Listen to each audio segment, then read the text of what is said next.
En IMSS Bienestar se reconoce la importancia de las culturas originarias, por eso cuenta con más de 1,600 profesionales bilingües que hablan español y una o más lenguas maternas, que realizan labores de acción comunitaria en diferentes regiones del país y que son un puente de gran importancia con población de mayoría indígena, afirmó el coordinador de acción comunitaria, Dr. Froilán Esquinca Cano.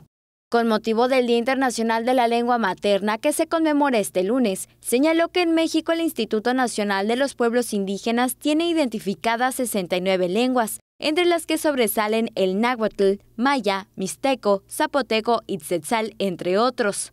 En 15 de las 19 entidades donde hay unidades médicas y hospitales de IMSS Bienestar, se habla una o más lenguas maternas, y de los 11.6 millones de personas atendidas, más de 4 millones son población indígena.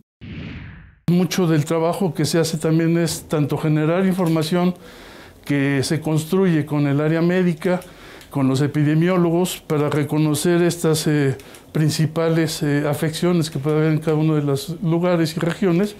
Entonces, uno de los temas importantes que tiene el IMSS Bienestar y que este año incluso se fortalecerá más es el trabajo de capacitación en interculturalidad. En 2022, el tema del Día Internacional de la Lengua Materna es el uso de la tecnología para el aprendizaje multilingüe, desafíos y oportunidades.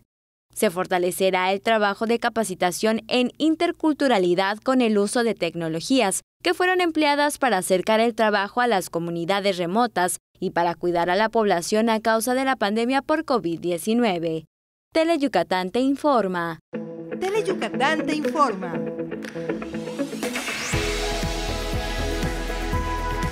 Lunes a viernes, 3 de la tarde. Síguenos.